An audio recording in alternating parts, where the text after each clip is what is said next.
আমার উম্মতের একটি দল থাকবে, এরা সদা সর্বদাই আপনার হকের উপরে অটুট থাকবে, গালেব থাকবে, বিজয়ী হয়ে থাকবে। লা ইয়াদুররুহুম মান খাযারাহুম, এদেরকে কেউ ক্ষতি করতে পারবে না। হাত্তা ইয়াতি আমরুল্লাহ, এমনকি কিয়ামত চলে আসবে। আমরুল্লাহ, আল্লাহর আমর চলে আসবে। আল্লাহর আমর কি? আল্লাহ রাসূল সাল্লাল্লাহু আলাইহি ওয়াসাল্লাম বলেছেন কিয়ামতের আগে আগে বড় বড় নিদর্শন 10টি আবির্ভাব ঘটবে। 10টির মধ্যে লাস্টে একটা নিদর্শন আসবে, আল হাওয়াউল বারিদা, ঠান্ডা একটা হাওয়া বের হবে। আর এই হাওয়াটা যেদিক থেকে যেতে থাকবে সেদিক থেকে সব মুমিনগুলো মরে যাবে, একটাও মুমিন থাকবে না। পৃথিবীতে যত জায়গাতে মানুষ বসবাস করে সব জায়গাতে হাওয়াটা বিচরণ করবে, আর হাওয়াটা যেদিক দিয়ে যাবে সেদিক দিয়ে কোনো মুসলমান, কোনো মুমিন থাকবে না। সেদিন সবাই কাফের থাকবে আর মুসলমান থাকবে না। যতদিন পর্যন্ত এই হাওয়া না আসবে ততদিন পর্যন্ত আমার উম্মতে একটা দল হকের উপরে অটুট থাকবে, এদের কেউ ক্ষতি করতে পারবে না। বলেন সুবহানাল্লাহ। কি মনে করে সুবহানাল্লাহ বললেন? আমার কথা কি বুঝে বলছেন না এমনি? কি মনে করে সুবহানাল্লাহ বললেন? বক্তা বললেন তাই বলে ফেললেন? আমি সুবহানাল্লাহ বলেছি তাই আপনারা বললেন, তাই না? আমি কেন সুবহানাল্লাহ বলছি? সুবহানাল্লাহ এই জন্যই বলে সুবহানাল্লাহ।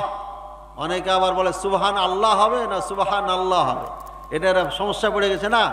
মিলিয়ে দিলে সুবহানাল্লাহ আর না মিলালে সুবহানা আল্লাহ, এইভাবে আরবিটা মিলিয়ে দিবেন। সুবহানাল্লাহ এইভাবে বলবেন, সুবহানাল্লাহ বলে দিবেন এইভাবে।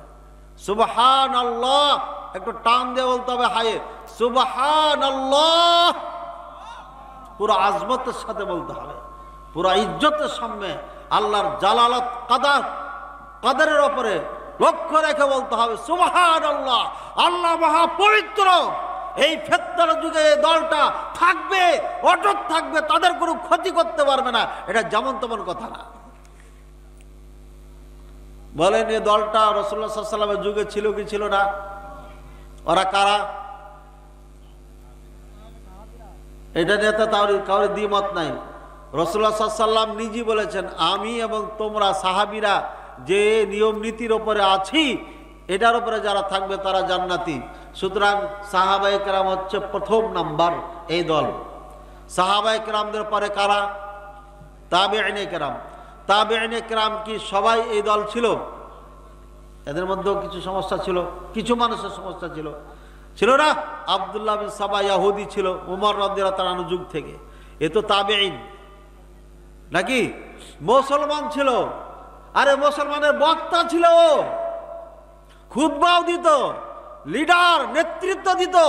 তার নেতৃত্বে 6000 যুবক মতান্তরে এসে সেই কুফাত থেকে, বসরাত থেকে, ইরাক থেকে, মিশর থেকে সফর করে সশস্ত্র বাহিনী 6000 যুবক এসে ওসমান রাদিয়াল্লাহু তাআলা আনহুর বাড়ি মদিনাতে বেষ্টন করে, ঘেরাও করে, হেসার করে রাখে। কতদিন? 40 দিন। 40 দিন ঘেরাও করে রেখে, গৃহবন্দী রেখে ওসমান রাদিয়াল্লাহু তাআলা আনহুকে হত্যা করেছিল এই যুবকেরা 6000। এদের নেতৃত্ব দিয়েছিল আব্দুল্লাহ বিন সাবা ইহুদি। এই সময়কার ওই সময়কার মুসলমানেরা জানতো না এই লোকটা আসলে ইহুদি। বুঝেছেন না? বোঝেন নাই? এই বক্তব্য দেওয়ার পরে অনেক ভাইরা বলে দিবে ঠিক এমনি ভাবে এই লাল গোত্রাওয়ালা যারা দেখছেন এরা সেই ইহুদি, ফট করে কথা বলে দিবে। ভাই আমি যদি আপনাকে ইহুদি বলি আর আপনি যদি ইহুদি না হন তাহলে এ কথা কার দিকে ফিরে আসবে? আমার দিকে ফিরে আসবে না? আমি যদি কাউকে কাফের বলে দিই আর সে যদি কাফের না হয় তাহলে এই কাফেরের ফতোয়া কার উপরে ফিরে যাবে? ওই বক্তার উপরে ফিরে যাবে। এই জন্য আপনারা দেখবেন আমরা কখনো কাউরের নাম ধরে কাফের বলি না। আমরা কখনো কাউরের নাম ধরে কি বলি না? কাফের বলি না। মারাত্মক ফতোয়া এটা। উলবাতু তাকফিরের ডিব্বা নামে একটা হুজুর আছে, কথায় কথায় মানুষকে কাফের ফতোয়া দেয়। চিনেন? চিনলে তো ভালো, না চিনলে দরকার নাই। একে উলবাতু তাকফির বলা হয়, অর্থাৎ কাফের বলার ফতোয়া দেওয়ার ডিব্বা এটা। কাফের ডিব্বা রয়েছে তার কাছে, খাজানা গুদাম রয়েছে, খালি ফতোয়া দেয়, কাফের কাফের বলে দেয়। এ লোকটার ইমান ধর্ম যে আছে না নাই আল্লাহ জানে, ইমান থাকবে কেমন, ও তো আকীদাই ঠিক নেই। যা হোক, আল্লাহ হেদায়েত দান করুন তাকে। ভাইয়ার আমার, আল্লাহ রাসূল সাল্লাল্লাহু আলাইহি ওয়াসাল্লাম সাহাবায়ে কেরামের ব্যাপারে সার্টিফিকেট দিয়ে গেছেন, এরা হচ্ছে আহলুস সুন্নাহ ওয়াল জামাতের লোক।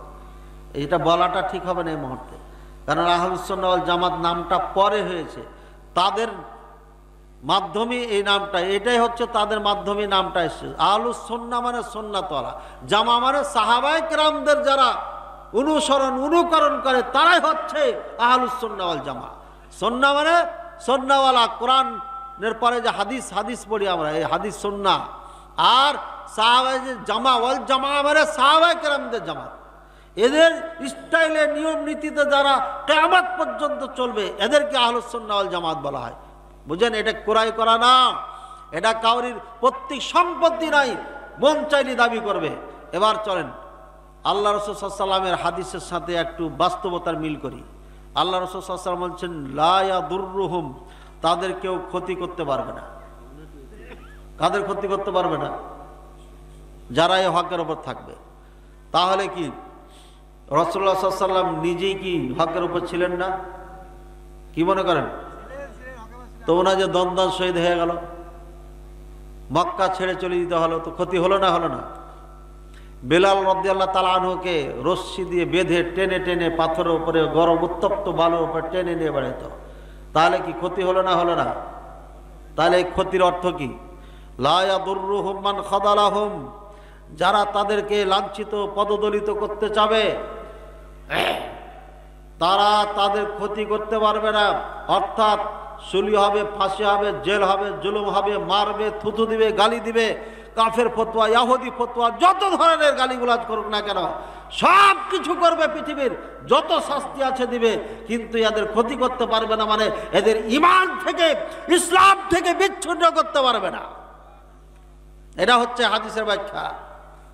ক্ষতি করতে পারবে না মানে ব্যাখ্যা যদি ভুল করেন, নাস্তিকরা আপনার ভুল ধরবে, ইসলামের হাদিস নিয়ে কথা বলবে, ক্রিটিসাইজ করবে।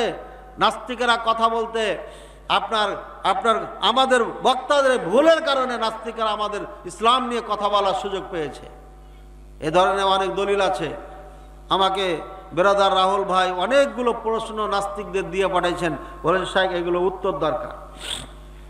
এই উত্তর আগে দিব আমরা, তারপরে আমাদের ছোট ভাইয়েরা আপনাদেরকে দিবে, কারণ এগুলো হাদিস কোরআন নিয়ে তারা আপনার প্রশ্ন উঠাইছে।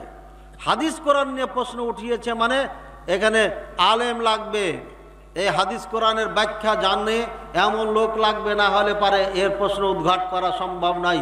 ভাইয়ারা আমার, যেদিন আপনার সম্মুখে চলে আসবে উত্তর, সেদিন পেয়ে যাবেন। নাস্তিকদের প্রত্যেকটি প্রশ্নের উত্তর আমার কাছে আছে, আলহামদুলিল্লাহ।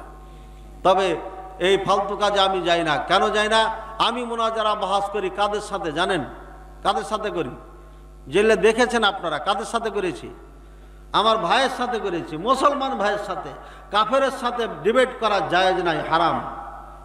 যারা বলে আমরা আহলে কোরআন, কোরআন মানি, হাদিস মানি না, এদের সাথে ডিবেট করা জায়েজ নাই, এদের সাথে ডিবেট করা জায়েজ নাই। নাস্তিকদের সাথে ডিবেট করা জায়েজ নাই, এগুলো মনে রাখবেন। মুনাজারা বাহাস করার জন্য কিছু সূত্র আছে, উসুল আছে। কেন জায়েজ নাই? কথার কথাই আপনার নাস্তিক বাকপটু হয়, এটা কথার কথা না, বাস্তব কথা। যুক্তিবাদী হয় তারা। যদি আপনি ঠেকে যান, কোনো উত্তর জানা না থাকার কারণে উত্তর দিতে পারলেন না, তাহলে কোটি কোটি মানুষ, দর্শক আপনার এই বক্তব্যের কারণে, আপনার এই হেরে যাওয়ার কারণে, আপনার পরাজয় হওয়ার কারণে হতে পারে হাজার যুবক বিভ্রান্ত হয়ে যাবে, হাজার মানুষ ঈমান হারা হয়ে যাবে। আর আমি যদি আপনার সাথে মুনাজারায় বসি, এখানে হাত বাঁধবো না, এখানে বাঁধবো, কথার কথা আমি এই পক্ষের লোক, আমি হেরে গেলাম, এই পক্ষের লোক জিতে গেল, তাহলে কি বেঈমান হবে কেউ?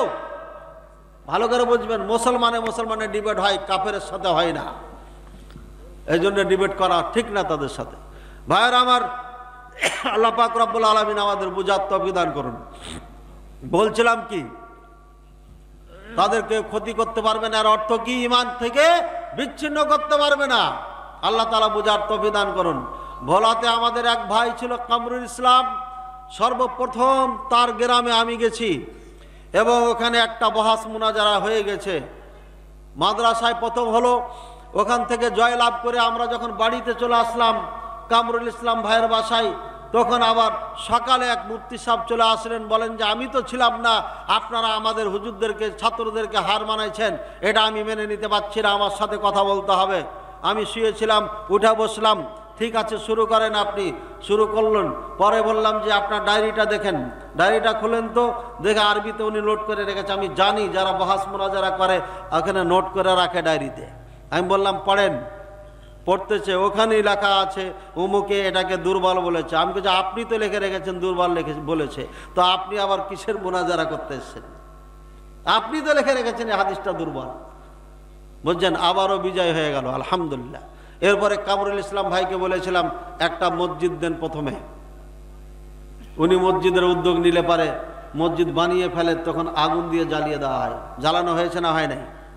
ওই ভয়ে আপনারা পাকা করেছেন যেন জ্বালাইতে না পারে, তাই না ভাইয়ের আমার? প্রশাসন এখন সজাগ, জ্বালানোর দিন শেষ, এখন শুধু খালি বাস্তবায়ন হবে। বলেন ইনশাআল্লাহ, বলবেন না ইনশাআল্লাহ বলেন। সেই ভোলাতে এখন মসজিদ আমাকে কামরুল ইসলাম ভাই বলেছেন যে শেখ 100টা মসজিদ হবে এই ভোলাতে। আর এই পর্যন্ত 10টা কি 15টা মসজিদের জায়গা ক্রয় করা হয়ে গিয়েছে। বলেন সুবহানাল্লাহ, আলহামদুলিল্লাহ। এবং একদম ধীরে ধীরে রাতে রাতে মসজিদ তৈরি হচ্ছে, দিন দিন বাড়তেছে। এবার এক পাগলা গিয়ে অবস্থা দেখা বলছে তো পাগলা হয়ে গেছে, তখন উল্টাপাল্টা দিয়ে চলে এসছে। বুঝছেন, একে কত আগে দেওয়া আছে, ও হঠাৎ করে যায় ওখানে চাপাবাজি করে এসছে। যা হোক ভাইরা আমার, বোঝা গেল কি ইসলামের উপরে যারা থাকবে, অটুট থাকবে, এদেরকে কখনো কোনো কিছুতে সরাতে পারবে না। বেলাল রাদিয়াল্লাহু তাআলা আনহু কালিমা পড়েছেন লা ইলাহা ইল্লাল্লাহ। আর কোনো তালিম তারবিয়াত রাসূলুল্লাহ সাল্লাল্লাহু আলাইহি ওয়াসাল্লাম থেকে নিতে পারেন নাই, শুধু লা ইলাহা ইল্লাল্লাহ শুনেছেন, যেটা সাক্ষী দিলে পারে মুসলমান হওয়া যায়, জান্নাত লাভ করা যায়। বেলাল রাদিয়াল্লাহু তাআলা আনহু যখন আপনার উমাইয়ার ছাতি ধরেছিল, ছাতি ধরার সময় রাসূলুল্লাহ সাল্লাল্লাহু আলাইহি ওয়াসাল্লাম বলেছিলেন তুমি ঈমান আনো, লা ইলাহা ইল্লাল্লাহ বলো। তখন বেলাল রাদিয়াল্লাহু তাআলা আনহু শুনছিলেন। এই খাদেমটা শোনার পরে ইসলাম কবুল করেছিলেন, যার কারণে শুধু লা ইলাহা ইল্লাল্লাহ পাঠ করার কারণে লা ইলাহা ইল্লাল্লাহ বুঝেছিলেন, যার কারণে বেলাল রাদিয়াল্লাহু তাআলা আনহুর মতো একজন সাহাবীকে, একজন দাসকে এত কষ্ট দেওয়ার পরও কালিমা থেকে বিচ্ছিন্ন করতে পারে নাই। এমনি ভাবে মুসা হারুন আলাইহিস সালাম ফেরাউনকে যখন দাওয়াত দেয়, তখন ফেরাউনের মেয়ের চাকরানী মাশিতাতু বিনতি ফেরাউন, এই নামই তাফসিরের মধ্যে এসেছে। এই দাসীটা, এই চাকরানীটা শুনতেছে আর থেকে মুসা আর হারুন কি বলে, ফেরাউনকে দাওয়াত দিচ্ছে তুমি ঈমান আনো ওই রবের ওপরে যিনি 7 আসমান 7 জমিনের সৃষ্টিকর্তা। এই চাকরানী মহিলাটা শোনার পরে ঈমান এনেছে।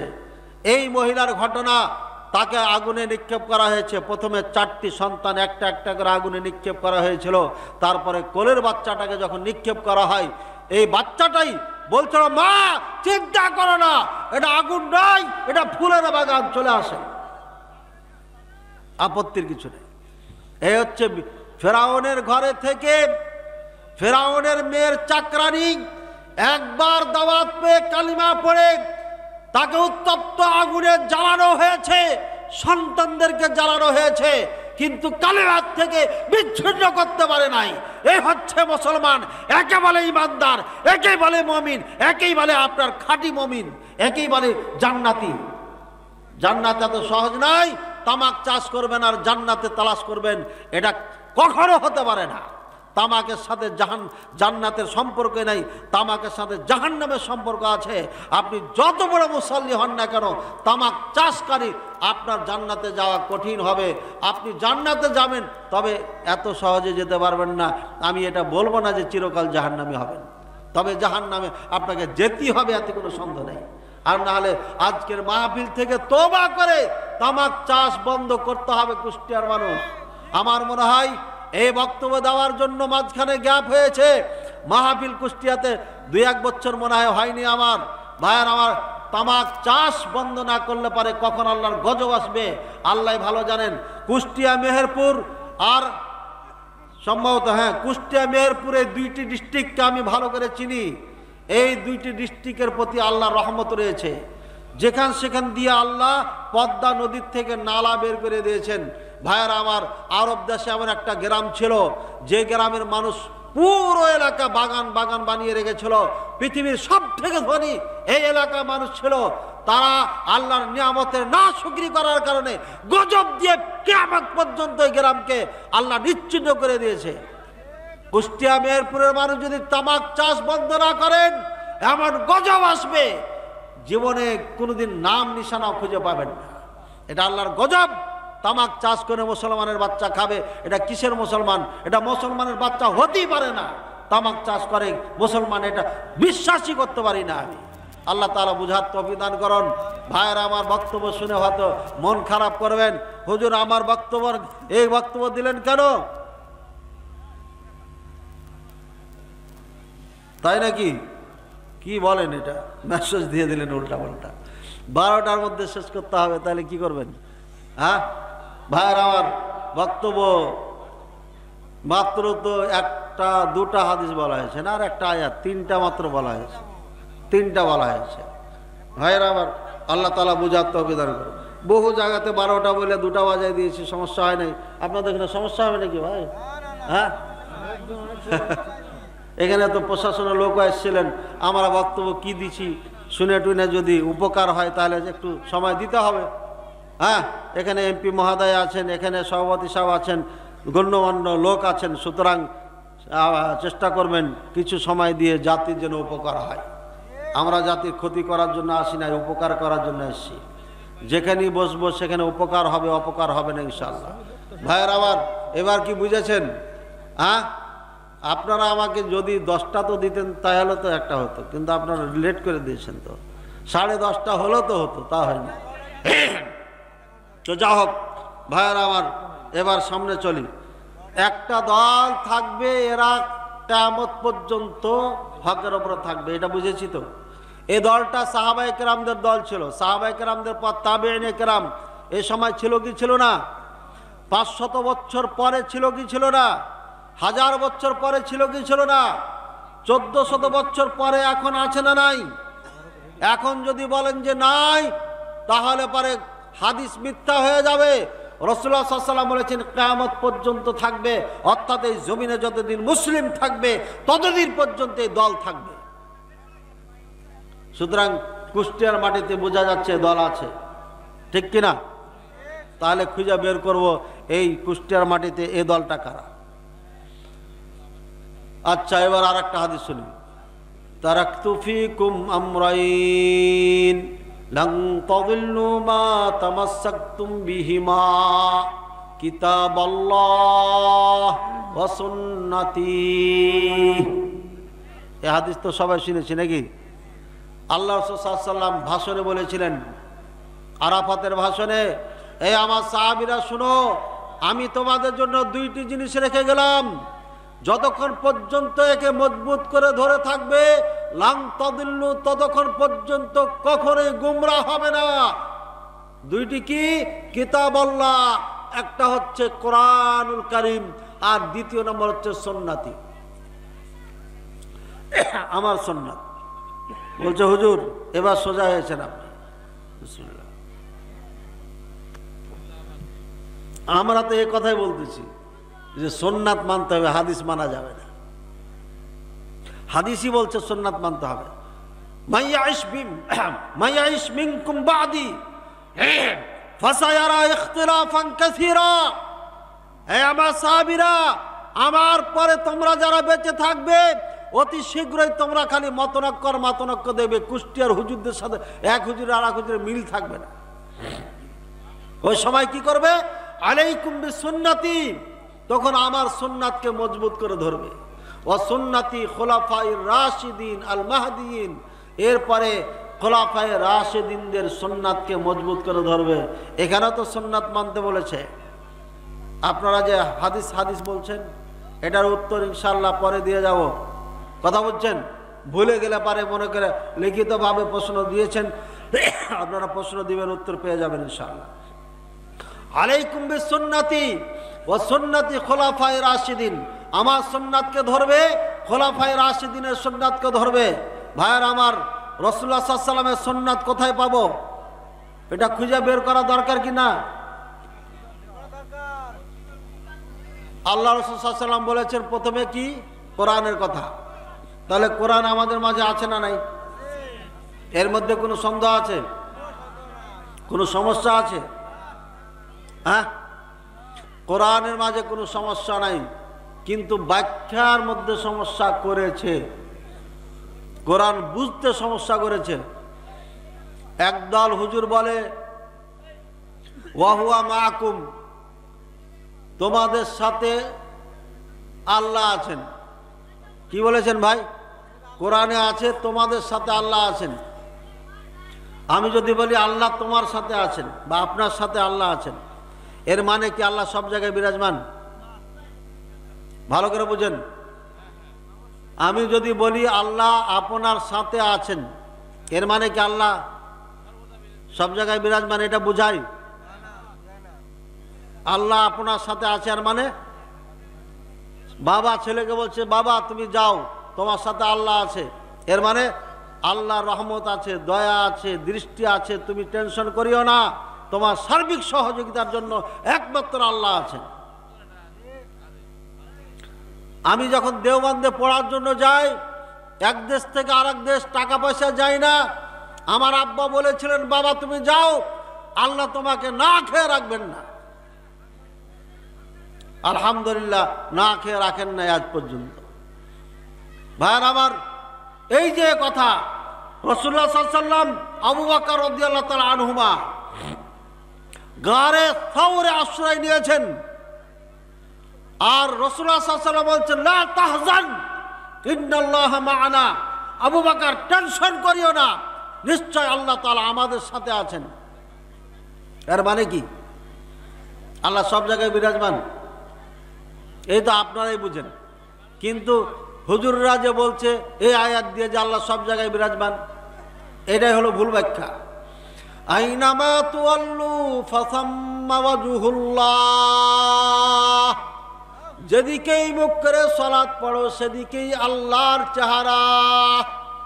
কুষ্টিয়ার হুজুররা চেহারা বলবে না, বলবে সেদিকে আল্লাহ আছে, কারণ চেহারা বললেই কুষ্টিয়ার হুজুরদের ঈমান থাকবে না, এই জন্য তারা এই কথা বলবে না। আমরা বলি কুল্লু শাইইন হালিকুন ইল্লা ওয়াজহু, সব কিছু ধ্বংস হয়ে যাবে আল্লাহর চেহারা ছাড়া, এটাই অনুবাদ। এরপরে আপনি বলেন ব্যাখ্যাতে যা বলেন সব ধ্বংস হয়ে যাবে, শুধু আল্লাহ থাকবেন। এবার আল্লাহ থাকবেন এ কথা বলেন, এটা ব্যাখ্যা। আর যখন অনুবাদ করবেন যেভাবে আছে ওইভাবে অনুবাদ করতে হবে। বুঝেছেন না বুঝেন নাই পার্থক্য? আমাদের হুজুর বলছেন আইনামা তুয়াল্লু ফাসাম্মা ওয়াজহুল্লাহ, যেদিকেই মুখ করে সালাত পড়ো সেদিকেই আল্লাহ আছেন। হুজুরের অনুবাদ করলাম। আচ্ছা, এদিকে পশ্চিম কোন দিকে আপনাদের? এদিকে। এখন আমি এদিকে মুখ করে সালাত পড়ছি, যেহেতু আল্লাহ এদিকে আছেন। আল্লাহু আকবার, আলহামদুলিল্লাহি রাব্বিল আলামিন। কি সালাত হবে? সুন্দর কেরাত পড়লেও হবে না, লম্বা রুকু সিজদা করলেও হবে না। তাহলে হুজুর যে বললো যেদিকে মুখ করো সেদিকে আল্লাহ আছে, এটা দিয়ে উনি আল্লাহ সব জায়গায় বিরাজমান সাবেত করতে চেয়েছে। এটা এই জন্য নয়। মুফাসসিরিনে কেরাম দুইটি ব্যাখ্যা দিয়েছেন। তাফসীর ইবনে কাসির খুলে দেখবেন, পৃথিবীতে যত তাফসীর আছে খুলে দেখবেন, ওখানে দুই ব্যাখ্যার একটা হচ্ছে আয়াতটা রহিত হয়েছে, কিবলার আয়াত, কাবা যখন আয়াত নাজিল হয়ে গেল তারপরে এই আয়াত রহিত হয়ে গেল, মানসুখ, একে বলা হয় মানসুখ। দ্বিতীয় ব্যাখ্যা হচ্ছে এটা ওই সময়কার জন্য যখন কেউ যুদ্ধের ময়দানে থাকবে, কিবলার দিকে মুখ করে সালাত পড়া যাবে না। এবার আপনি পালাচ্ছেন পূর্ব দিকে, মুখ আপনার পূর্ব দিকে, ওই সময় পূর্ব দিকে মুখ করে সালাত পড়তে হবে, ওই সময়কার জন্য আয়াত প্রযোজ্য। আর এমন এক জায়গায় উপনীত হয়েছেন, পৌঁছে গিয়েছেন, কেবলা দেখানোর কেউ নাই। আমি এখানে আসার পরে কেবলা এদিকে মনে করছিলাম, এক ভাইকে জিজ্ঞাসা করলাম তো এদিকে দেখালো, পুরা একদম চেঞ্জ। আমি মনে করছিলাম এদিকে, কেবলা হচ্ছে এদিকে। আমি যদি এদিকে সালাত পড়তাম আর কাউকে না পেতাম, নিজে গবেষণার ভিত্তিতে যদি কেবলা এদিকে মনে করে সালাত পড়ে নিতাম, আমার সালাত শুদ্ধ হয়ে যেত কোনো সন্দেহ ছাড়া। ওই আমার জন্য এমন অবস্থায় পড়ে গেলে পারে ওই সময় যেদিকে চেহারা মুখ করে সালাত পড়বেন সেদিকে সালাত হয়ে যাবে। এটা হচ্ছে আপনার। আর একটা হচ্ছে আপনি সফরে আছেন, এবার গাধার ওপরে আছেন, ঘোড়ার ওপরে আছেন, কেবলার দিকে মুখ করে সালাত পড়া সম্ভব না, নফল সালাত, তখন আপনি গাধার উপরে উটের উপর থেকে যেমনে পারেন তেমনে সালাত পড়লেও চলবে। এটাও একটা মত আছে। কয়টা মত বললাম? 3টা মত বললাম। ভাইয়ার আমার, বুঝতে পারছেন আল্লাহ তাআলা এই আয়াত নাজির করেছেন কেবলার আগে, অথবা এটা হচ্ছে বিপদের সময়কার জন্য। এর অর্থ এটা নয় আল্লাহ সব জায়গায় বিরাজমান। আয়াতের ব্যাখ্যায় হুজুররা ভুল করেছেন। ব্যাখ্যা যদি সঠিক নিয়ে নেন তাহলে পারার সমস্যা নাই। তাহলে কোরআন মানতে কোনো সমস্যা আছে? একমত সবাই যে কোরআনের মধ্যে কোনো ধরনের আমাদের সমস্যা নেই, আলহামদুলিল্লাহ। তাহলে পারে এবার সাহাবায়ে কেরাম কোন পথে ছিল? প্রথমে কোথায় খুঁজবো? কোথায় খুঁজবো ভাই? কোরআনে খুঁজবো। মুনাফিকের আলামত কয়টা বলেন তো? এক ভাই বলেন 3টা, কোন জায়গাতে 5টা। মিসকাতে পড়ালাম কয়দিন আগে 4টা।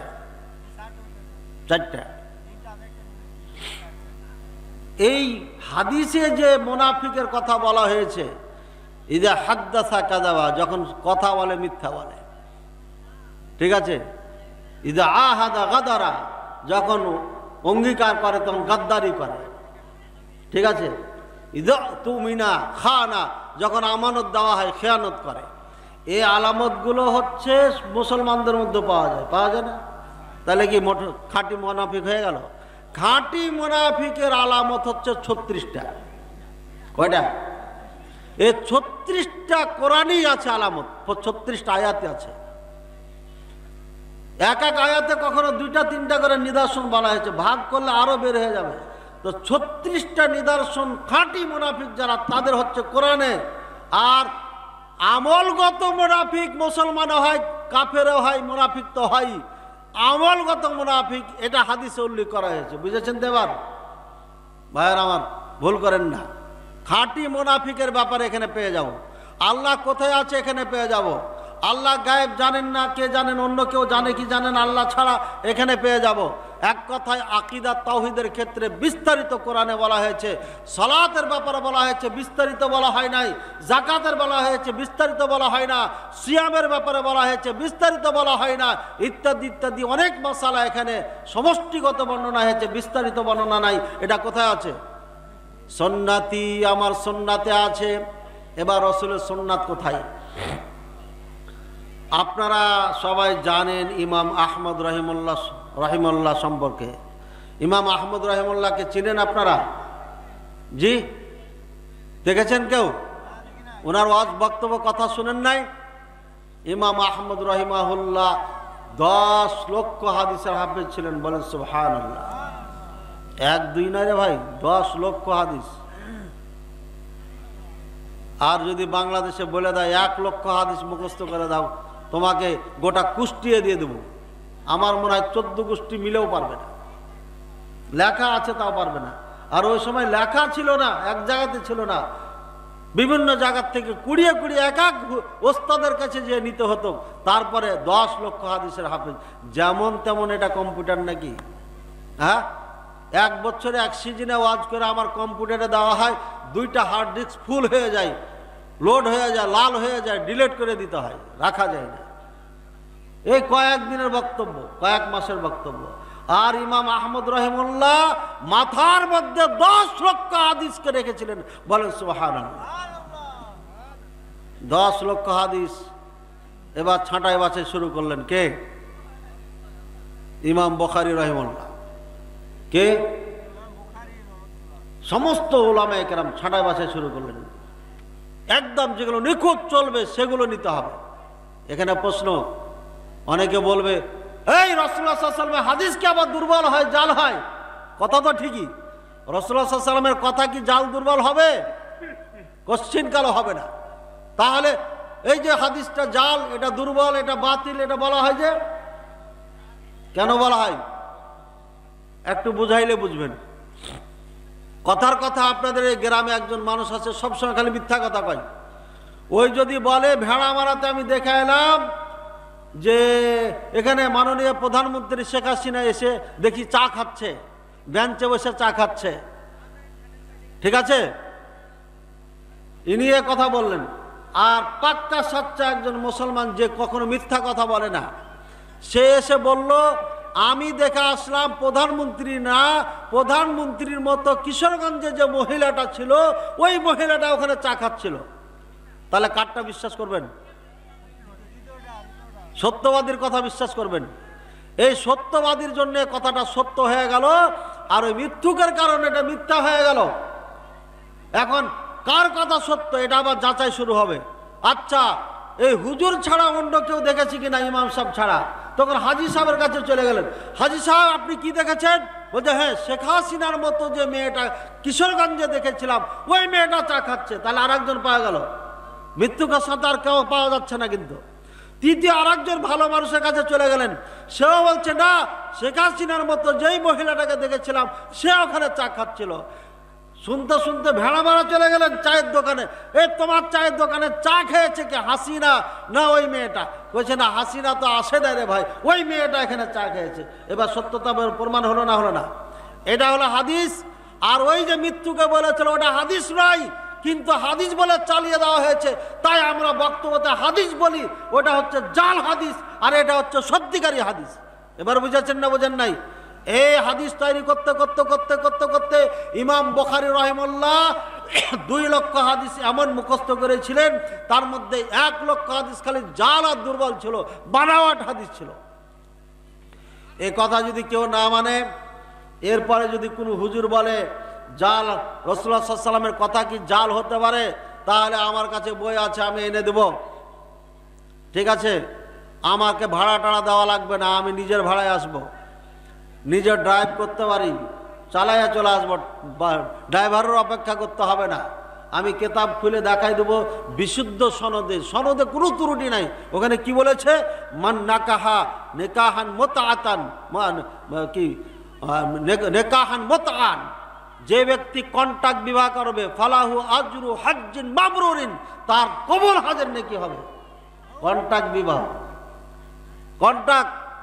কন্ট্রাক্ট বিবাহ মানে নিম্নে 1 ঘন্টা টাইম, ওপরে 2 দিন 5 দিন 10 দিন 1 মাস 2 মাস 3 মাস 5 মাস 10 মাস 10 বছর 20 বছরের জন্য আপনি কন্ট্রাক্ট বিবাহ করলেন। মেয়েকে বললেন এই শোন, আমি তোকে বিবাহ করলাম 1 বছরের জন্য, বিনিময়ে তোকে 1 লক্ষ টাকা দেব। এই যে কন্ট্রাক্ট বিবাহ, এই কন্ট্রাক্ট বিবাহ ইসলামে কিছুদিনের জন্য জায়েজ করেছিলেন সৈনিকদের জন্য, পরে এটাকে হারাম করে দেওয়া হয়েছে।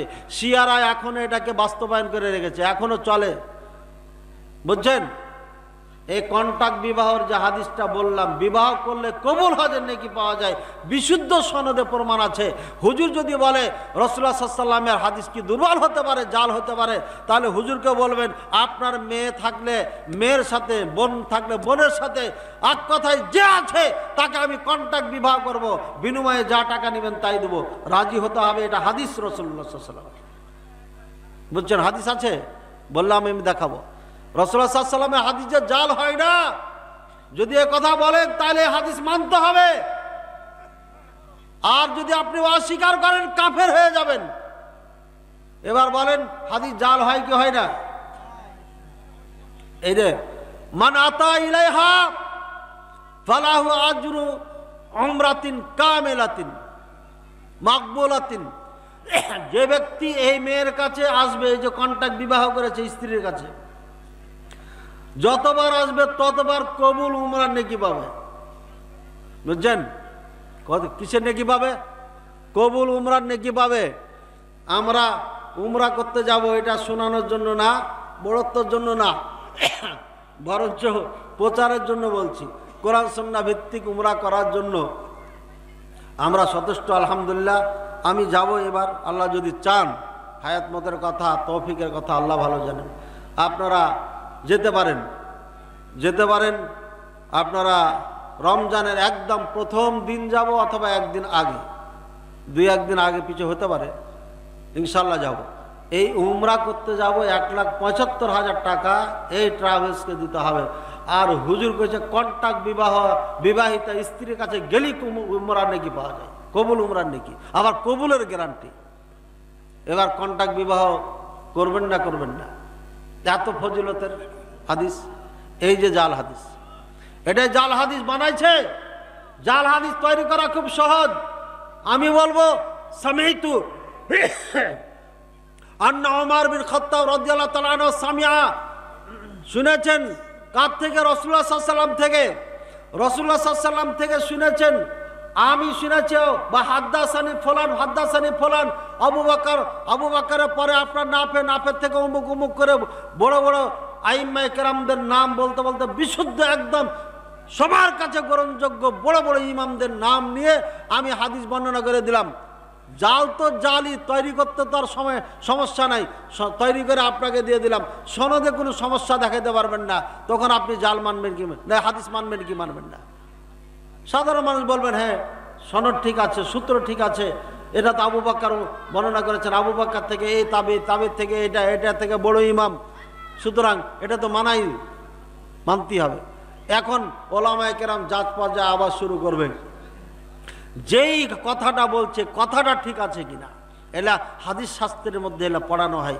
একটা হাদিসকে ছানবিন করে নিখুঁতভাবে বের করার জন্য আপনার মানে কত বলবো, এটা একটা সাগর। এই জন্য মদিনা বিশ্ববিদ্যালয়ে হাদিস একটা ডিপার্টমেন্ট আছে, অনেকে ভয়ই ভর্তি হয় না এই ডিপার্টমেন্টে। এই হাদিস ডিপার্টমেন্ট সব থেকে কঠিন ডিপার্টমেন্ট। আলহামদুলিল্লাহ এই ডিপার্টমেন্টের ছাত্র আমি। ভাইয়ার আমার, এই হাদিস আপনার ছানবিন করতে করতে পৃথিবীতে যত হাদিস আছে সবকে সামনে রেখে 16 বছর ধরে বুখারী লেখাছেন ইমাম বুখারী রাহিমাহুল্লাহ। বলেন সুবহানাল্লাহ। 16 বছর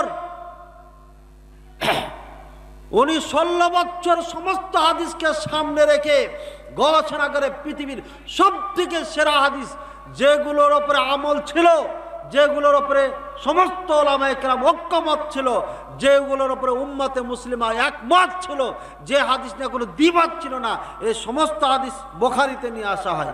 এবার বলেন, আল্লাহ রসুলের পথ, সাহাবায়ে কেরামের পথ যদি আপনাকে নিতে হয়, তাহলে পারে প্রথম কোরআনের পরে কোন কিতাব দেখতে হবে?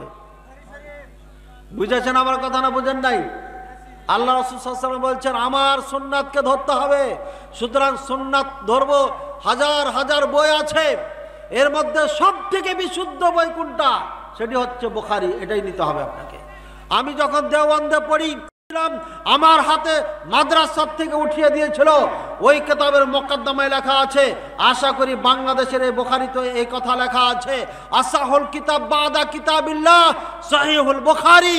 আসমানের নিচে জমিনের উপরে পৃথিবীতে সব থেকে বিশুদ্ধ কিতাব কোরআনের পরে সেটি হচ্ছে সহিহ বুখারী। এবার বুখারী হাদিস মানবেন না মানবেন না? তারপরে মুসলিম, একই স্টাইলে তার ছাত্র সহিহ মুসলিম লিখেছেন।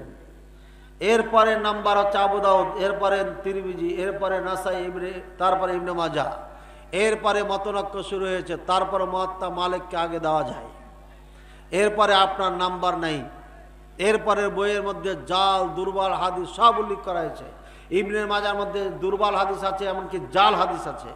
নাসাই যেটা 5 নম্বরের কিতাব বললাম, দুর্বল হাদিস আছে অগণিত। আবু দাউদ যেটা নাকি, তিরমিজি যেটা আপনার 4 নম্বর হাদিসের কিতাবের নাম বলেছি, সেখানে 700-র অধিক দুর্বল হাদিস আছে। আবু দাউদের মধ্যে 1100-র অধিক দুর্বল হাদিস আছে। এই কিতাবগুলো যখন পড়তে যাবেন তখন আপনাকে দেখে নিতে হবে চলবে কি চলবে না। কিন্তু বুখারী আর মুসলিম এমন একটি দুইটি কিতাব যার প্রথম থেকে ফার্স্ট টু লাস্ট একটিও হাদিস দুর্বল নাই, একটিও হাদিস রহিত নাই। সমস্ত হাদিসের উপর আমল করা অপরিহার্য উম্মতে মুসলিমার জন্য। এবার বুঝেছেন না বোঝেন নাই? তাহলে পরে আপনি জান্নাতি দল হতে হলে কি করতে হবে? একদম শেষে চলে এসেছি আমি। কি করতে হবে? প্রথমে কোরআন, তারপরে কি? বুখারী, তারপরে সহিহ মুসলিম। এই দুইটা কিতাবে যদি পেয়ে যান তিনটাতে, তাহলে চতুর্থতে যাওয়ার কোনো প্রয়োজন নাই। যদি না পান যেতে থাকে, না পান যেতে থাকে, না পান যেতে থাকবেন। বুঝেছেন? এবার বুঝাইছেন না বুঝেন নাই? এবার আপনি সালাত ঠিক করবেন। সালাত বুখারীতে কিভাবে আছে? ভাইরা আমার, বোখারিতে হাত এভাবে উঠাবেন কাঁধ বরাবর, তারপরে কান বরাবর উঠাবেন, এই দুটাই হাদিস আছে বোখারি মুসলিমে। এরপরে হাতটা নিয়ে যে রাখবেন কোথায়? বোখারিতে যেটা আছে এইভাবে রাখতে হবে, এইভাবে রাখতে হবে। কানান নাস ইউমারুন, যেহেতু তাড়াহুড়া করছেন আর মনে হয় রাত 12টা বেজে গেছে, এই জন্য সামনে আর যাওয়া যাচ্ছে না। ভাইয়ের আমার, ডান হাতকে 12টা 7 মিনিট হয়ে গেছে, ডান হাতকে বাম হাতের ওপর রাখতে হবে। কানান নাস ইউমারুন ইয়াদার রাজুলু ইয়াদাহুল ইউমনা আলা যিরাইল ইসরা, এই ইবারতটা যেটা আমি আরবিতে পড়লাম সেম এইভাবেই বোখারিতে আছে। রাসূলুল্লাহ সাল্লাল্লাহু আলাইহি ওয়াসাল্লাম সাহাবায়ে কেরামকে বলছে, তোমাদের পুরুষ যারা আছো ডান হাতকে বাম হাতের জেরার ওপর রাখো, আর জেরা বলা হয় এখান থেকে এ পর্যন্ত। তাহলে কিভাবে রাখবেন? এভাবে। এভাবে যদি রাখা হয় আরো 3টি হাদিসের ওপর আমল হবে না। একটা হাদিস আছে এখানে রাখার জন্য, আর একটা আছে এখানের জন্য, আর একটা আছে এখানে। এই 4টি হাদিসের ওপর আমল করতে হলে পারে আপনাকে এভাবে ধরতে হবে। এভাবে ধরবেন, বোখারিতে আছে এভাবে। এভাবে ধরার পর যদি ছেড়ে দেন তাহলে কোথায় যাবে? কোথায় গেল? বুকের ওপরে না নাভির নিচে? থামেন, একটু থামেন, প্রশ্নের উত্তর দেওয়ার সময় দিব। এটা শেষ করে দিই, এটা শেষ করে দিই, 1/2 মিনিট। এই যে ছেড়ে দিয়েছি, কোথায় গেল ভাই? এটা বোখারির হাদিসের আমল। আরো 3টি হাদিসের ওপর আমল করার জন্য হাতটা এভাবে ধরবেন, এভাবে ধরবেন, অথবা এভাবে ধরবেন। 2টা হাদিস আছে। এরপরে আপনি জায়গা তো পেয়েছি বোখারিতে, এখানে রেখে দেন, এখানে। বুঝেছেন এবার? আচ্ছা, আমরা যখন আল্লাহর কাছে দোয়া করি তখন কি করি? হাত এভাবে করি না? যখন আরো বেশি চাই আল্লাহ, তখন কি করি? আরো উপরে উঠাই না? এর মানে যত উপরে উঠাইবেন তত ভালো। নাকি এভাবে বলে আল্লাহ দে, আল্লাহ দে, নিচের করি নাকি? কি বলেন? নিচে করি না। কোথায়? বেশির থেকে বেশি। যখন বেশি বিনয় করি আল্লাহর সাথে, আল্লাহ তুমি আমার আশা পূরণ করো। হিন্দুরা কি করে? মূর্তির সামনে করে না? কি করে না? এরকম করে। আরে হিন্দুরা করে বুকের উপরে নিয়া, আর আপনি আবার নিচে যাচ্ছেন কেন? নিচের সাথে এত সম্পর্ক কেন আপনার? এই হলো পার্থক্য। সৌদি আরবের মানুষ আপনার এভাবে সালাত পড়ে বেশিরভাগ, এভাবে সালাত পড়ে বেশিরভাগ। আর কেউ আবার এখানে আছে, কেউ আবার এখানে আছে। যাদের পেট বেশি মোটা হয়ে গেছে, মেলা টাকা পয়সার মালিক, এরে এত কষ্ট করে ধরা দরকার কি? ছেড়ে বুঝলেন ভাই? জায়েজ আছে। এখানে যেমন আছে হাদিস, বিশুদ্ধ হাদিস পাওয়া যায় বোখারির, তারপরে আপনার ইবনে খুজাইমার যেটা আছে, যত হাদিস আছে এটা রাখবেন না, এটা রাখবেন, এটা রাখবেন। সব থেকে এর মধ্যে ভালো হচ্ছে বুকের ওপরে বাঁধাটা। এরপরে যদি আপনার মন না চাই নিচে বাঁধেন, মাঝে বাঁধেন, কোনো সমস্যা নেই। এগুলো ফরজ না, ওয়াজিব না। বুঝেছেন না? বুঝেন নাই? রফুর আদাইনের হাদিস বোখারিতে আছে, মুসলিমে আছে। 4 জায়গাতে রফুল আদাইন করতে হবে। তাকবীরে তাহরিমের সময়, রুকুতে যাওয়ার সময়, রুকু থেকে ওঠার সময়, 2 রাকাত বসে তাসাদ থেকে ওঠার সময়, 4টি জায়গাতে অকাট্য বিশুদ্ধ হাদিস দ্বারা প্রমাণিত আছে। কেউ যদি জেনে শুনে অস্বীকার করে দেয়, বিশুদ্ধ হাদিস যদি না মানে, মুসলমান থাকবে? ওই যে আয়াত মনে আছে, আয়াত মনে রাখতে হবে। যদি মন থেকে না মানেন মুসলমান থাকবেন না, মুসলমান হতে পারবেন না। কাজে প্রত্যেকটি বিধানকে মেনে নিতে হবে। অস্বীকার করলে কাফের হয়ে যাবে। এরপরে বলবেন যে হুজুর মেনে নিয়েছি, আমল করব না, সেটা আপনার ব্যাপার। কিয়ামতের দিন আপনি জবাবদিহি করবেন, আমি করব না। ভাইরা আমার, সময়ের স্বল্পতার কারণে আজকের আলোচনা এখানে সমাপ্তি করা হলো। প্রশ্ন উত্তর কি দেওয়া যাবে?